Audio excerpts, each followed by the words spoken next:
各位弟兄姐妹，大家晚安。非常高兴我们能够一起在神的面前一起来敬拜他。这个时候，邀请你将你手边的手机转为震动或者是关机。神喜悦我们在他面前的敬拜。邀请你将你的心敞开，用我们的心，用我们的灵来赞美神。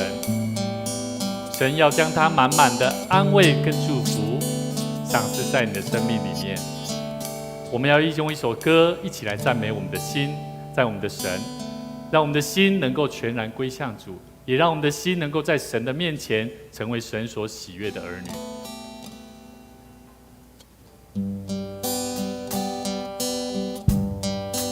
我们用这首诗歌《主永活在我心》。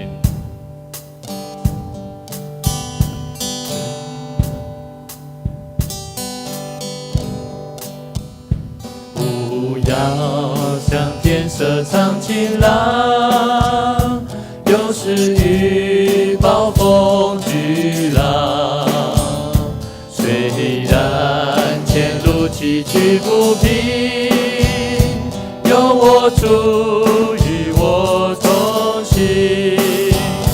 我要永远永远赞美我的主，因救主居在我心房。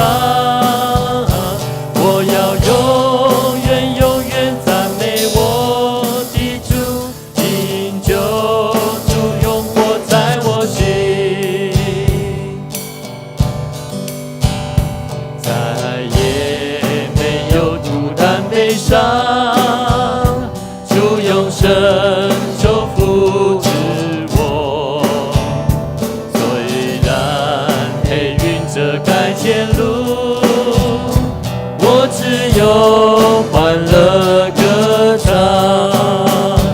我要永远永远赞美我的主，因救主居在我心房。我要永远永远赞美我的主，因救主永活在我心。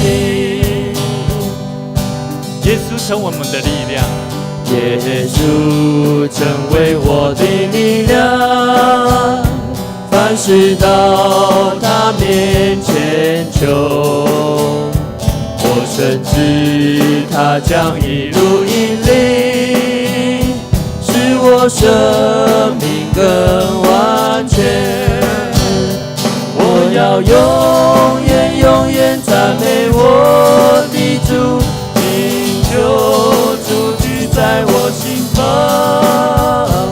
我要永远永远赞美我的主，因救主永活在我心。这个时候，我要邀请各位，我们一起来祷告。我们求神帮助我们，一起在神的面前，让主进到我们的生命里面，掌管我们的生命。我们一起来祷告。主耶稣，我们谢谢你。当我们来到神的面前，我们恳求神帮助我们。我们虽然知道，在我们生活当中有许多的苦难，并不是每一天都非常的晴朗。有时我们遇到像台风、像许多灾难一样的风暴，但是我们相信，当我们仰望神，当我们在主你面前与主你同行的时候，神你必定让我们的生命能够活出赞美主的生命。求主你帮助我们，继续引领我们，带领我们的生命能够走在神你所喜乐的道路上面。求主你带领我们今天晚上的聚会，也让我们每一个人在神的面前的敬拜成为馨香的活祭，成为神你所喜悦的儿女。祷告奉主耶稣基督圣名来求，阿们。我们再来唱一次。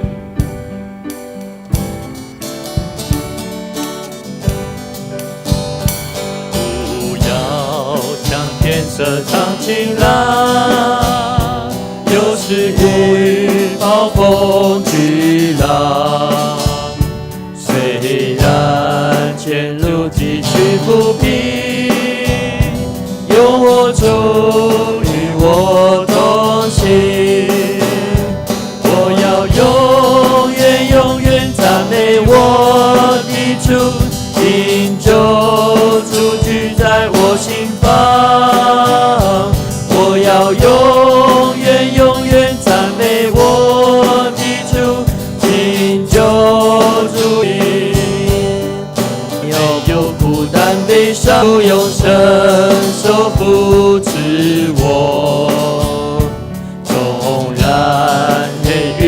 开前路，我只有欢乐歌唱。我要永远永远赞美我的主，灵就住居在我心房。我要永远永远赞美我的主，灵就住永活在我心。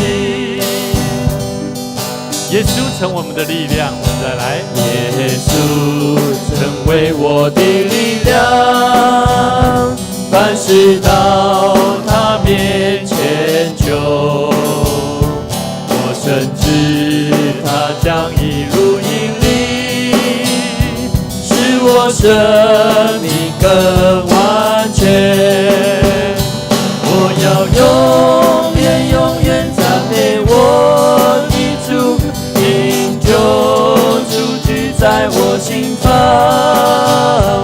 我要永远永远赞美我的主，灵就住永活在我心。我要永远，我要永远永远赞美我的主，灵就住居在我心房。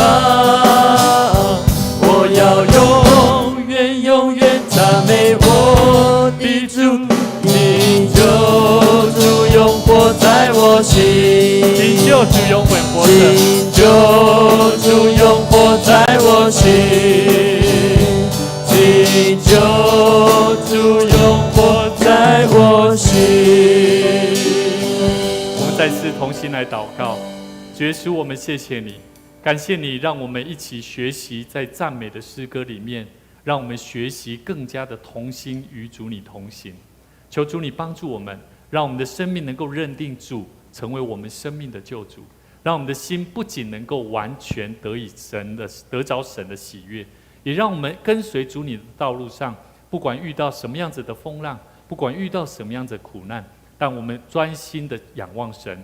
神，你必定与我们同行，来成就在我们生命当中你要成就的神迹大事。主耶稣，谢谢主，再次将丰盛的生命赏赐于我们，带领我们今天晚上的聚会跟敬拜，成为神你所喜悦的。祷告奉主耶稣基督圣名来求，阿们。这个时候，我们一起同心来奉献，我们一起用奉献来实践，来回应神，让我们的生命能够在奉献回应神的道路上面，成为神所喜悦的儿女。谢谢。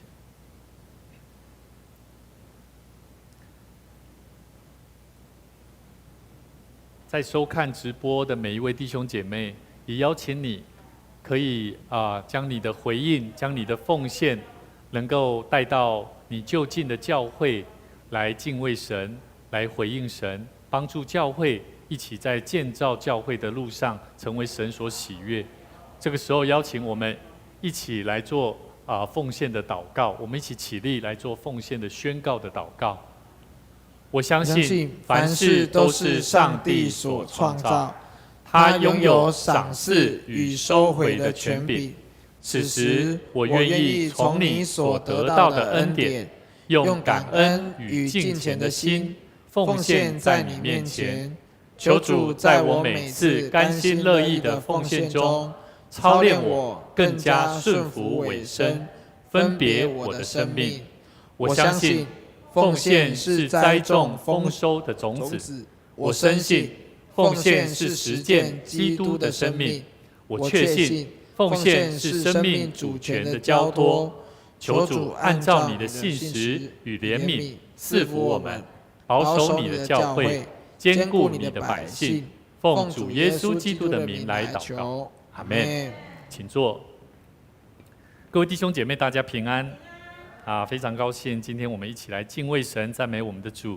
邀请你跟你旁边的弟兄姐妹前后左右，我们人不多，但是我们一起在互相的请安祝福当中，得着神的祝福，也能够祝福你旁边的人。跟他说：“上帝祝福你。”然后跟他说：“很高兴跟你一起敬拜，很高兴跟你一起敬拜。”好，今天牧师要跟大家分享一个主题，叫做认识我们的造我们的上帝，上帝为父的心呐。那我们知道这个礼拜也是很多教会都在庆祝纪念父亲节、感恩节能够纪念上帝在我们生命当中为我们预备的父亲老辈。嘛真感谢上帝，让我们每一次敬拜当中，在神的话语里面，我们求主帮助我们，让我们能够真实的认识到这位创造我们的上帝。那么我们可以更多的了解神如何在我们的生命里面来成就他所要成就的大事。那我觉得上帝造我们绝对有他美好的心意你相不相信？如果你相信，你就会发现你的生命就会好像有一种定心丸一样然后你会发现说，我是神的儿女，不一样。然后甚至我的讲话、做事，甚至对未来，就算过去可能做的不是很 OK， 但是你前面的路，你就会觉得不一样，就是不一样。所以呢，之前上个礼拜牧师跟大家分享到一个基督徒的国度观。那么有很多基督徒很少在认识什么叫国度观。那一般我简单来讲国度观你会发现，那牧师你的意思是不是基督徒好像很成功很厉害对不对？因为我们都是靠上帝嘛，对不对？所以好像上帝的国度绝对没有难事是真的吗？还是有难事没有难成的事，但是有难事。对对对。可是呢，牧师要跟各位讲基督徒的国度观绝对不是那种弱肉强食我们不是在表现出我很厉害，我们不会遇到困难，不是。我们要知道弱肉强食的这种世界观是动物界里面弱者被强者吞噬可是我们基督徒讲的是爱是在软弱当中如何靠主得着能力所以跟你旁边的人说，你要靠主得胜再得胜，你要靠主得胜再得胜我们要了解，不是得胜了就 OK 了，不是说我已经认识主了，我已经达到某一个程度了 OK 了，我的年岁时间也差不多了，我也该走了，主接我走吧不是这种心态，而是我们要知道我们基督徒的国度观要如何学习彼此相爱的心，然后对焦在上帝所托付我们的使命上面，然后去完成，那才是我们在世上的年日数算神的恩典。所以各位弟兄姐妹，我们必须上个礼拜牧师跟大家分享到，我们要以基督为我们的头，顺服他，学习他的样式，彰显上帝的荣耀，传救人灵魂的福音。这也就是我们教会甚至每一位基督徒，我们要不断的跟他们教导跟分享的概念。所以彼此相爱的心是什么？彼此相爱的心就是需要每一个信徒来到教会敬拜神的时候，不仅一起聚集，也能够看到彼此，会彼此激励，彼此鼓励，甚至一起在小组里面分享。所以跟你旁边的弟兄姐妹说，你要参加小组我们要鼓励我们的信徒，每一个人不是只有来教会敬拜神，彼此相爱的心必须要透过领受神的道、神的话语，先从在教会里面你熟悉的信徒、基督徒、弟兄姐妹，先是一起在一起嘛，那你才能够体会到说，别人来到我们教会的时候，你会想要邀请他在我们的小组。所以如果我们信徒不会想要参与教会的小组，那么我们就要好好的为他祷告，甚至我们要多多的邀请他。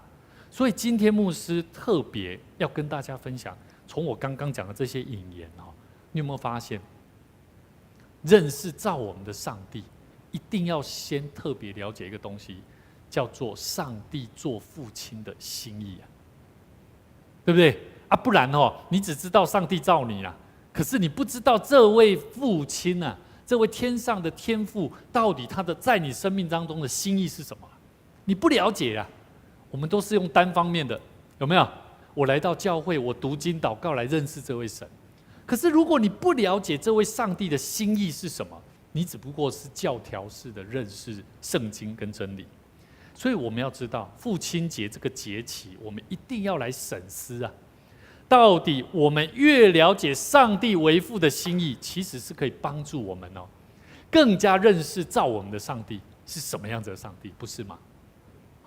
你世界上有很多观点，我们都认为说一切都是男人惹的祸，对不对？我记得我的太太我说你觉得你嫁给我怎么样？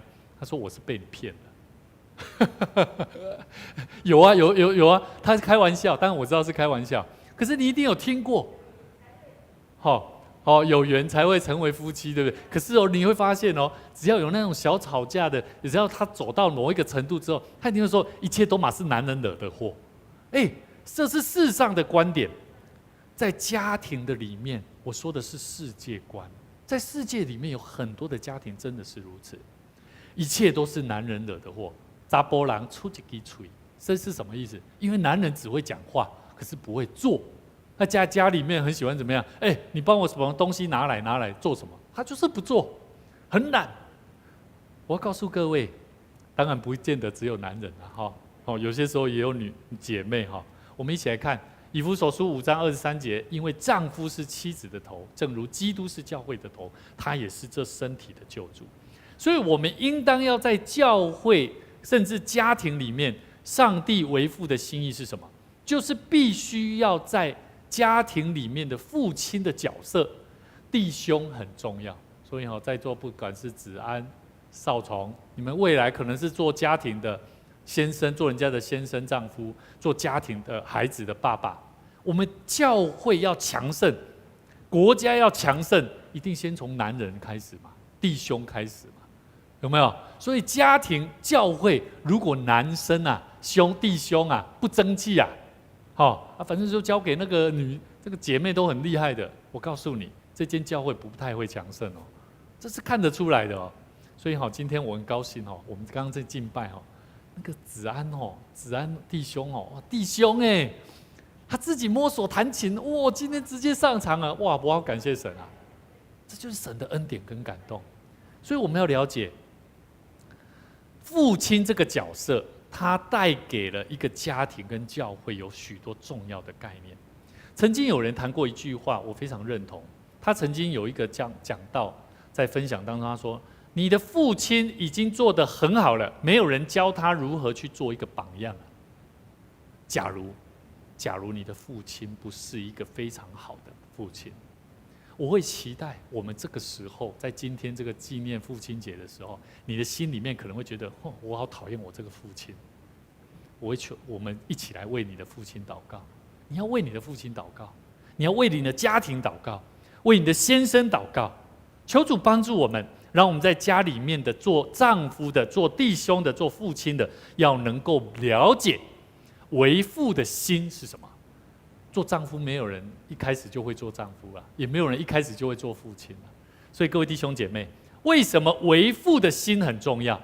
我们一起来从圣经里面来了解，到底这位天父耶稣称他的父亲，天上的上帝做他的父亲，我们也要学习天父的心意是什么。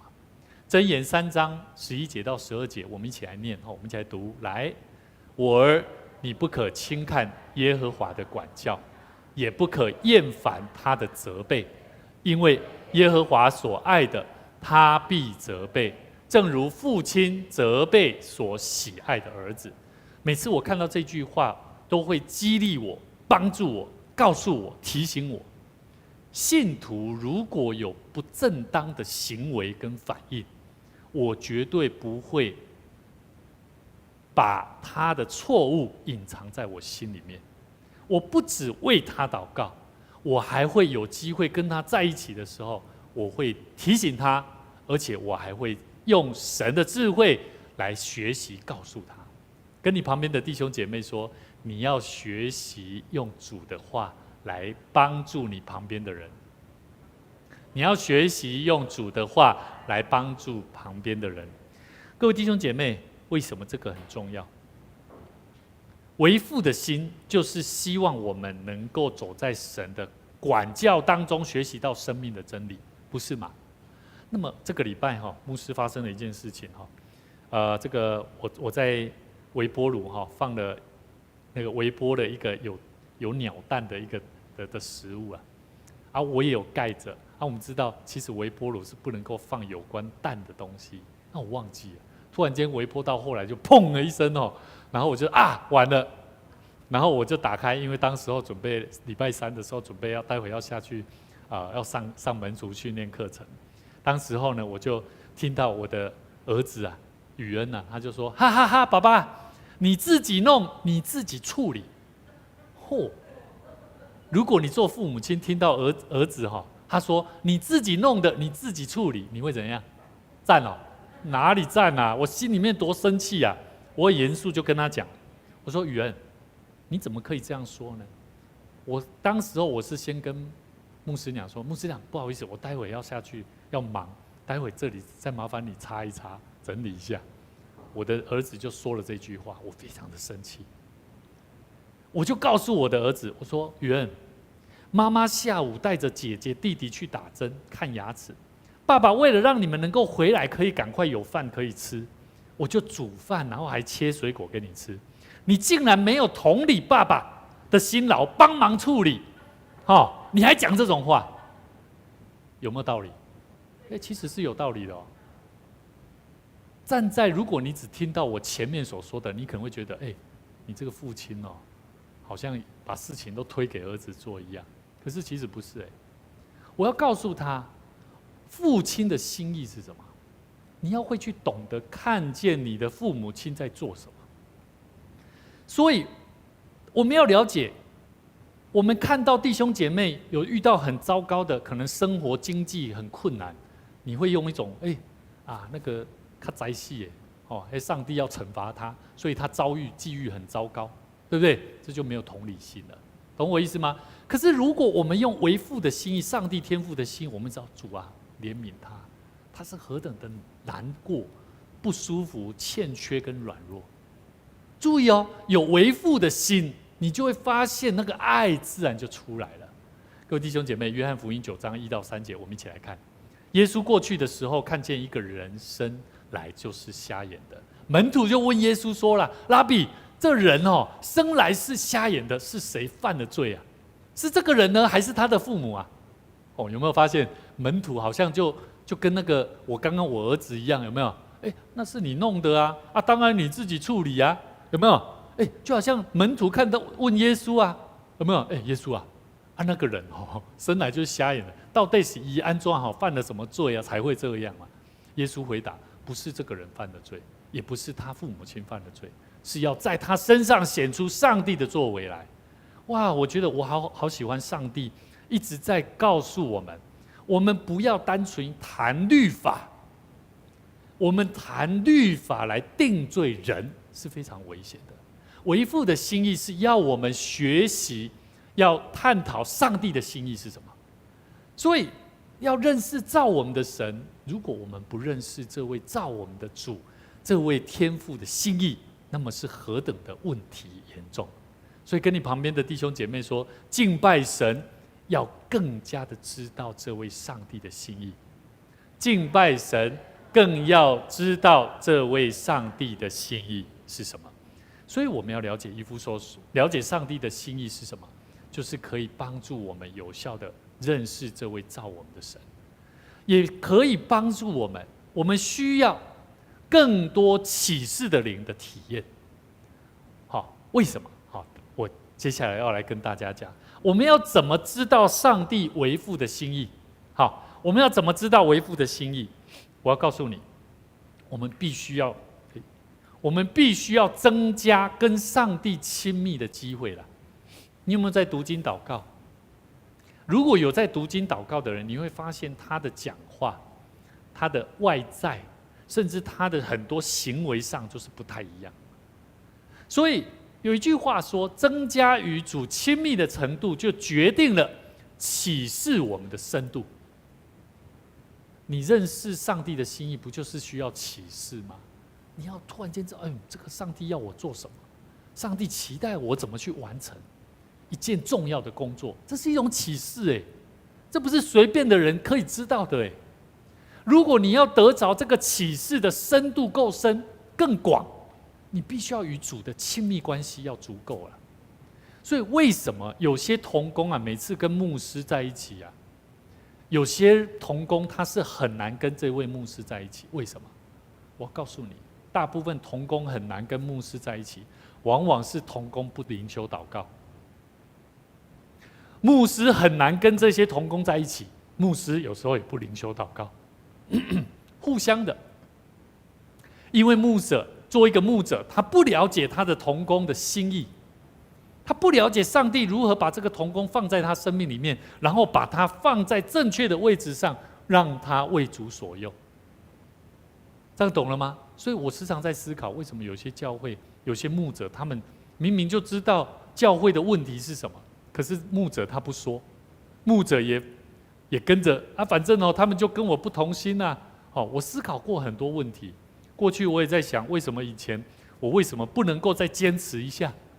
往往是因为我缺少跟神的关系呀。所以要了解与神的亲密程度决定了启示我们认识这位上帝的深度。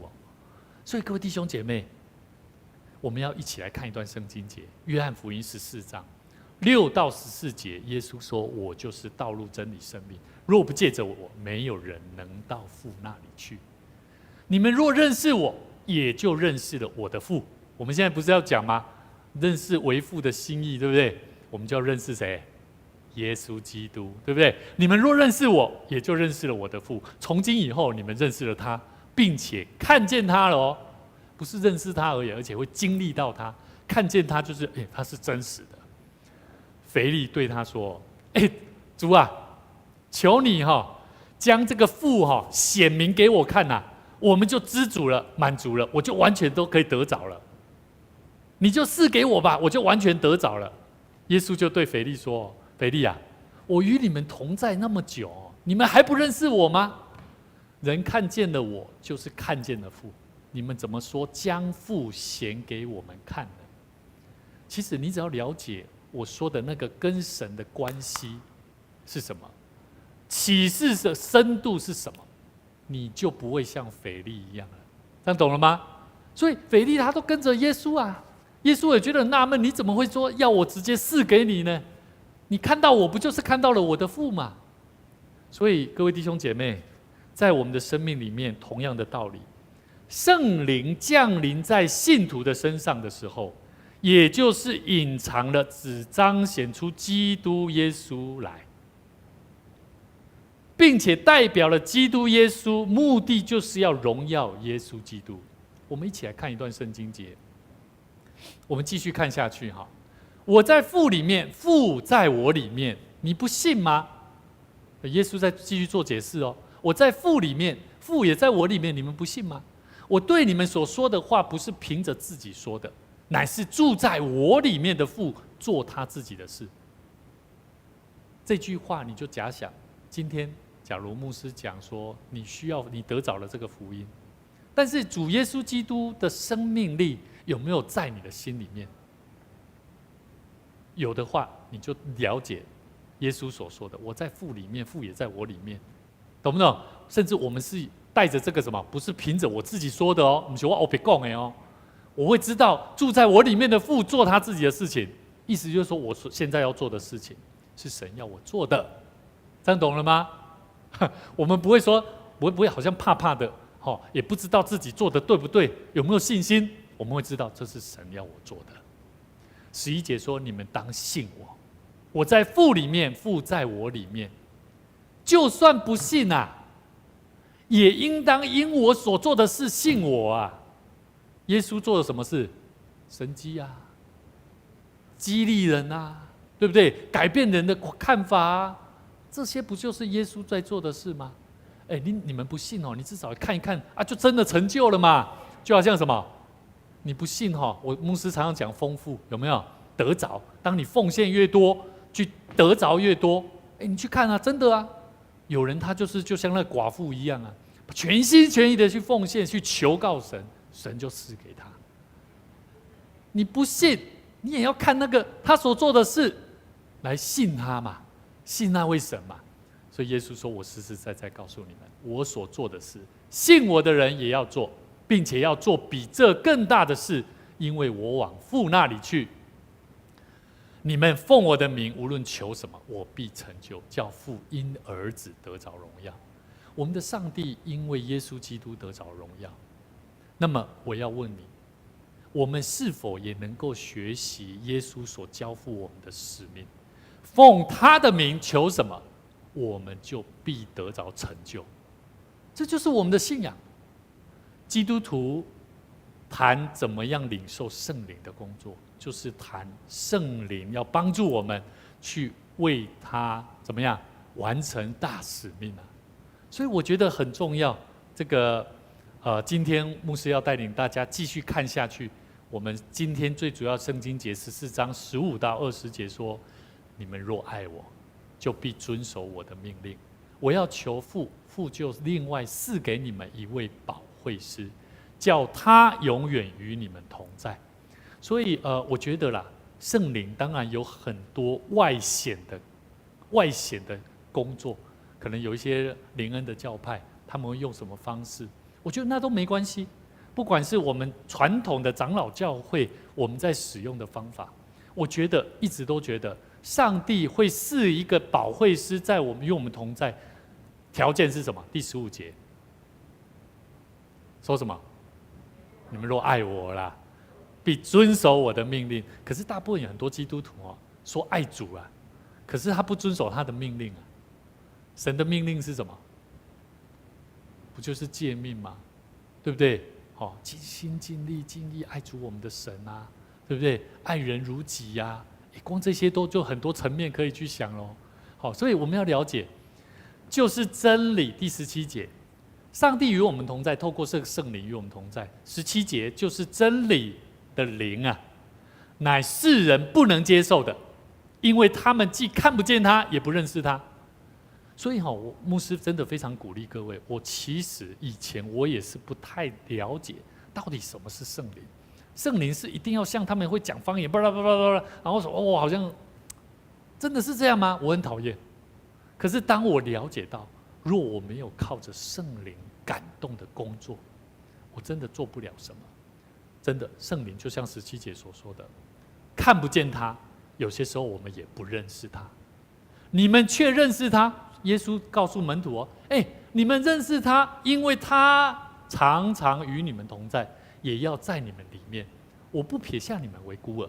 因为耶稣他透过这些应许告诉我们，圣灵与我们同在，要带给我们哪些工作。第19节他说什么？还有不多的时候，世人不再看见我，你们却看见我，因为我活着，你们也要活着。所以基督徒啊，我相信每一个人都有消极、失落、失望的时候，没有盼望的时候。但是我觉得我们要彼此激励。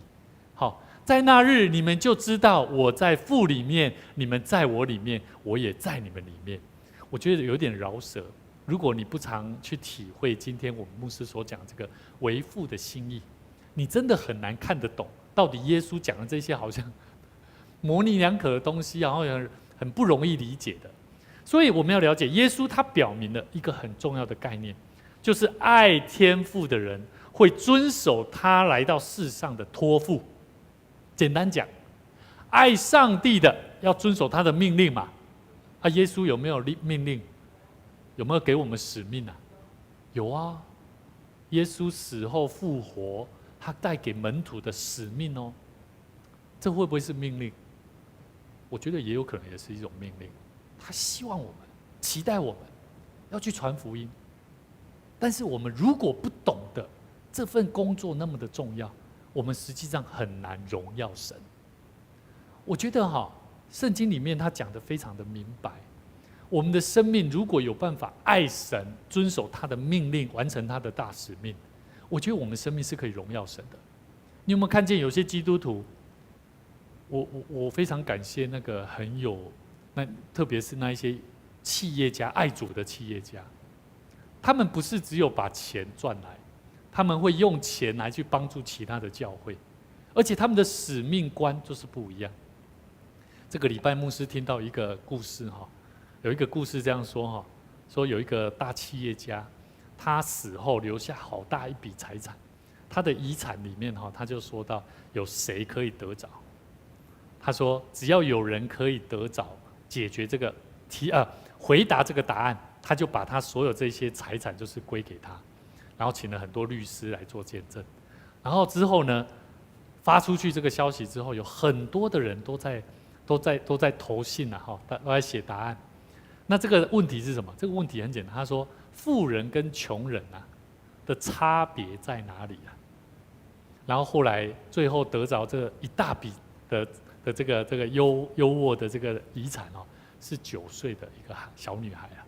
这小女孩她写了什么？写了什么字？她写了一个字叫3个字：企图心啊。那是写3个字企图心。那后来有人问说：“哎，你是为什么你会写企图心？你怎么知道的？”他说：“哦，他刚好他最近在思考一个问题啊，因为他的姐姐啊带了一个男朋友回到家里啊，然后那个姐姐看到她的妹妹在看她的男朋友，就告诉她妹妹说：‘哎，这是我男朋友哦，你不可以对他有任何企图心哦。’他心里面他妹妹是有想，可是他的姐姐就告诉他：‘你不可以有企图心哦。’他就发现他姐姐是有的。”他是没有的，所以他就想到哇，富有的跟穷的，就是差别在这里，企图心。我们基督徒，我们的生命或许我们是没有的，可能是穷的，可是我们的生命为什么会富足？是因为我们想要得到神更多的祝福、救赎的生命，甚至盼望，对不对？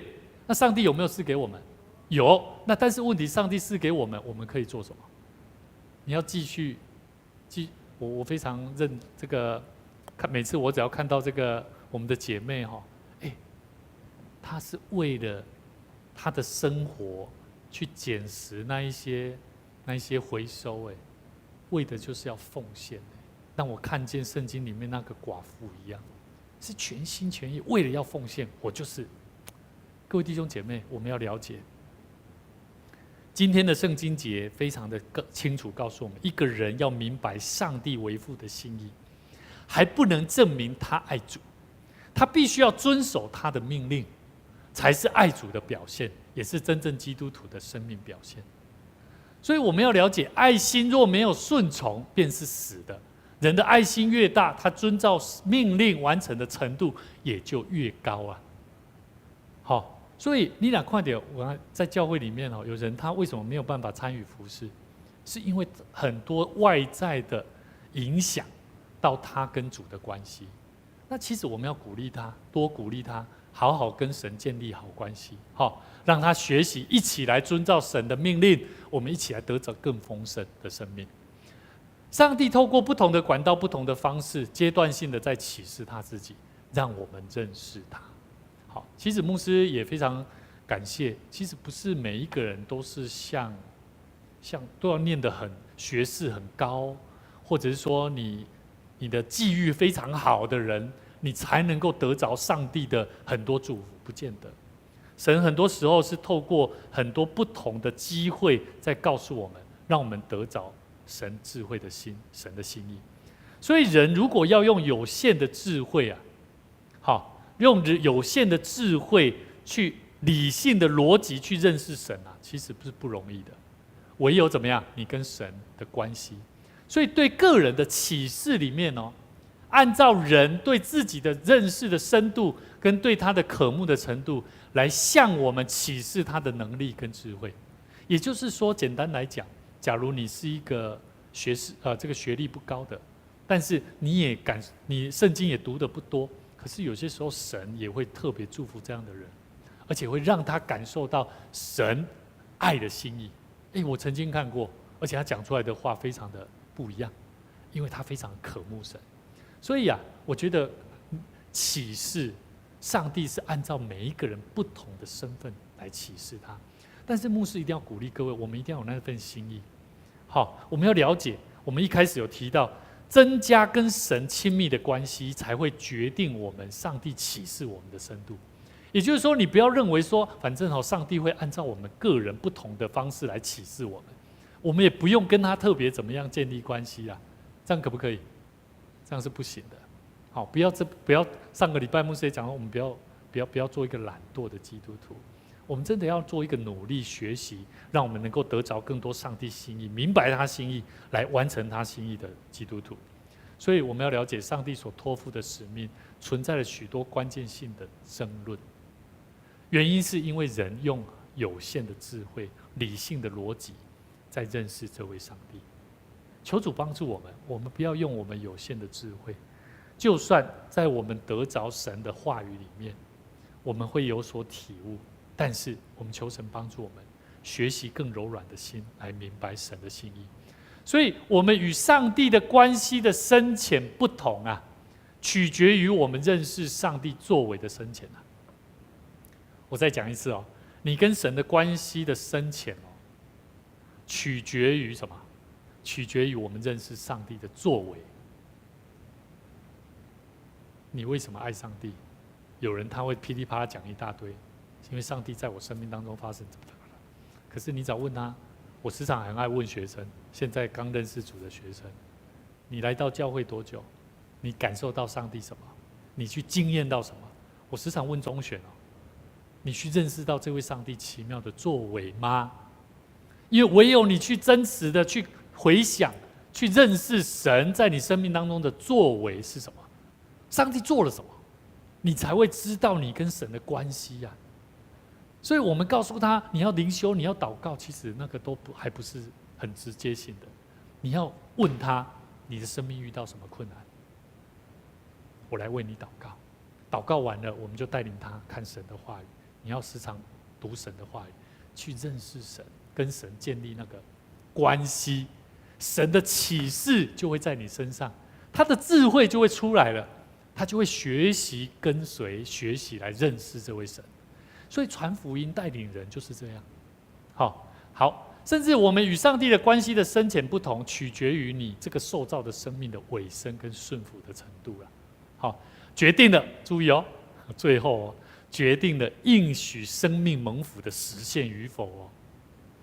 一个人的生命会不会得着丰盛的蒙福的生命，取决于你跟上帝的关系的深浅的。好，如果你跟神的关系不会太好，我告诉你，你也不会得着太多丰富的祝福，这是一定的，因为你是靠呀，因为你都靠自己在生活，靠自己在行事，一定有机会会跌倒。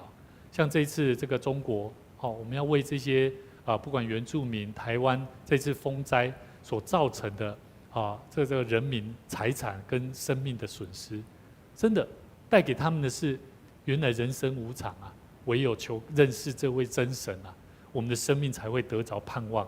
好，所以很重要。第二个，我们要了解，我们要如何知道上帝为父的心意，就是他是向我们说话的上帝。你要知道，上帝的心意是什么？上帝是会跟我们说话的。跟你旁边的人说你的父亲会跟你说话。有人认为父亲是木讷，不会讲话，严肃、脾气不好的父亲，我们就设定了我跟他的关系不好。我告诉你，以前牧师是真的是这样。我的哥哥非常强壮，做事情他从国中就开始帮助我爸爸在家里面做工作。我的妹妹功课非常好，我呢很认真念书，可是功课成绩真的是很糟。这是我的求学经验。在我心中，我一直很期待我的爸爸给我一个肯定，甚至给我更多的鼓励。可是每次我看到我爸爸，我了解，因为我爸爸看到我就是瘦瘦的，焦啊咖磨烂，做工作也做不好，对不对？功课也不好，我夹在中间。我觉得我在家里面，我的父亲，我感受不到他对我的爱。甚至有些时候，我的爸爸他会说：“伟远走了，礼拜天咱来钓鱼啊，钓鱼。”连钓鱼我也不喜欢。一开始我很喜欢，可是每次去，我爸爸很会钓。每次他钓了，他都会在旁边就会念，跟你讲那个线要怎么拉，要怎么做，连那个也不会，他就骂完了，好难过。每次去钓鱼他就在那边钓，我就在旁边在那边很生气，在那边丢石头。我告诉你，为父的心意我不了解。为父的心意在我生命里面，我发现真的，我需要更多认识为父的心意是什么。我要问你，上帝会不会对我们说话？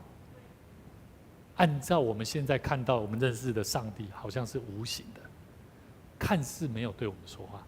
可是我们要了解，上帝是会为我们跟我们说话的，他是会显明的神。为什么？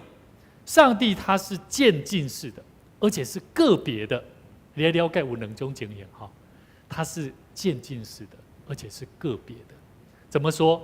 我们了解哈，上帝的智慧，很奇妙的智慧是在我们还没有出母胎的时候。这是圣经里面诗篇139篇16节说：“我未成形的体质，你的眼早已看见了；你所定的日子，我尚未度一日，你都写在你的册上了。”这是圣经的话。可是你有没有遇过那个基督徒遇到困难的时候，人家说：“啊，我不相信神了啦，上帝不存在啊，他根本就没有听我的祷告。”有没有？他根本就不知道我遇到什么困难。有没有？一定有。这种陈述啊，就好像上帝都不听他，不会对他说话的。这也是基督徒错误的观念、错误的认知。所以你要了解上帝有没有在对我们说话？这位天父是有在对我们说话的。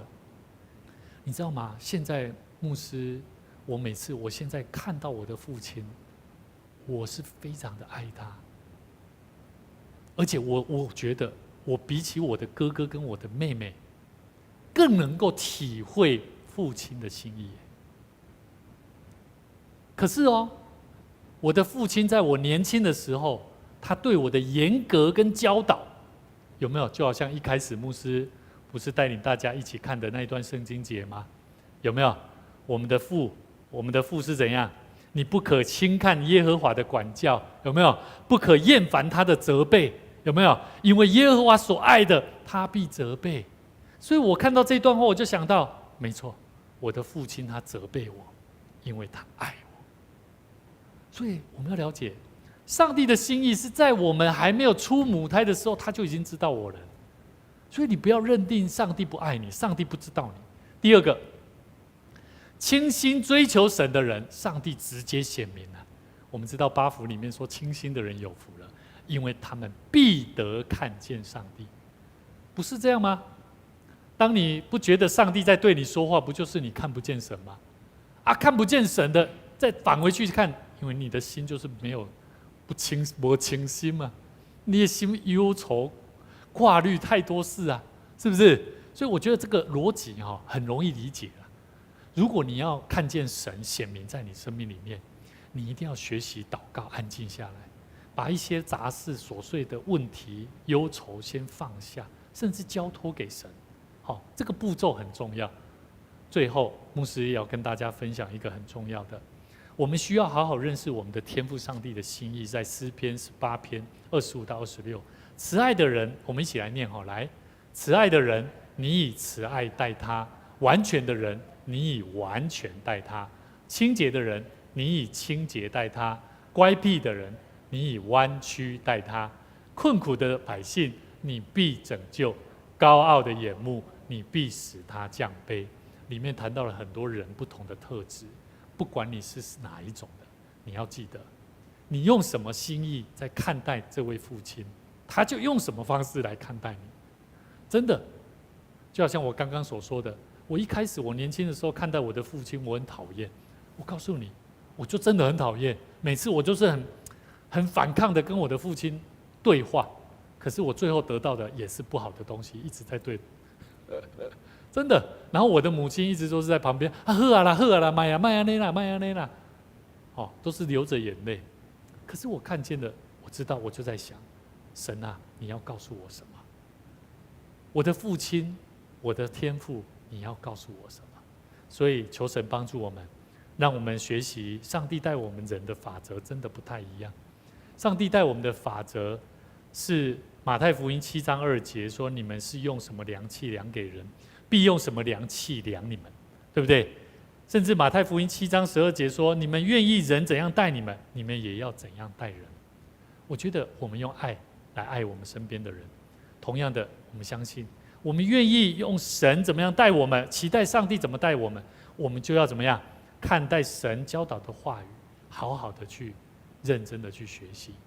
约翰福音14章11节，我们一起再一次来读：你们当信我，我在父里面，父在我里面。既或不信，也当因我所做的事信我。求主帮助我们，让我们学习。